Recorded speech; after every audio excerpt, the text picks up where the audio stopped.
কবর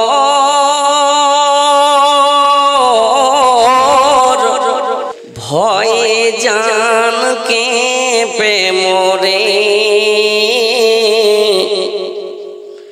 তবু কেন ডাকিস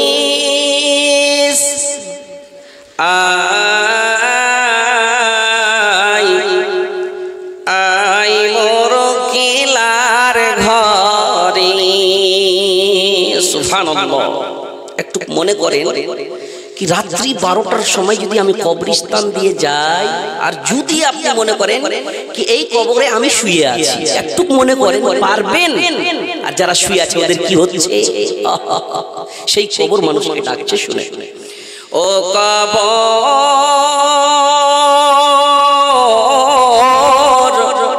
ভয়ে জান কেঁপে মরে, তবু কেন ডাকিস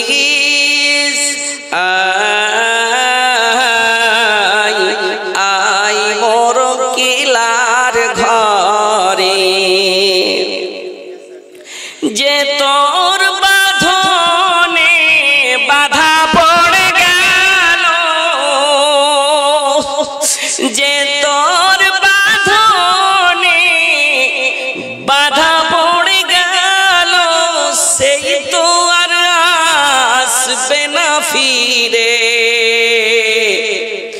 তবু কেন ডাকিস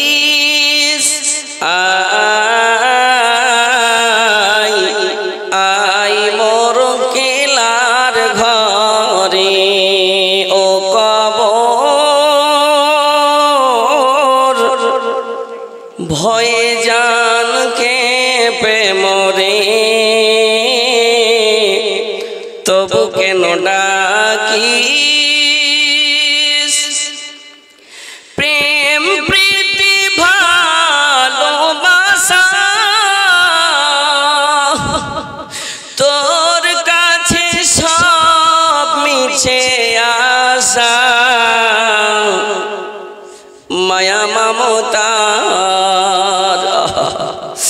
মায়া মমতার বাঁধন কেটে, মায়া মমতার বাঁধন ছিঁড়ে কে তোরে জড়াইতে পারে, তবু কেন ডাকিস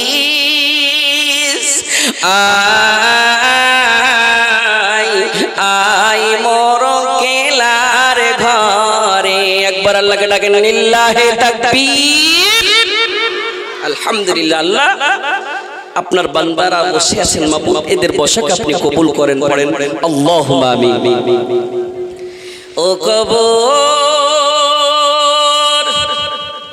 এই কেমন ঘরের ঠাট বাট, নাই যার কোনো জ্বালানা কপাট, না আছে আলো আর না আছে বাতাস, এই প্রাণে সহেনি করে, তবু কেন ডাকিস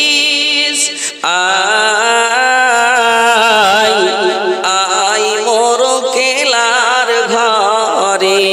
ও কবর। শ্রদ্ধেয় সম্মানিত আজকের সভার সভাপতি সাহেব, স্টেজে বসে থাকা বিভিন্ন উলামায়ে কেরাম, সামনে বসে থাকা দিনদার ইমানদার বাপজি ভাই।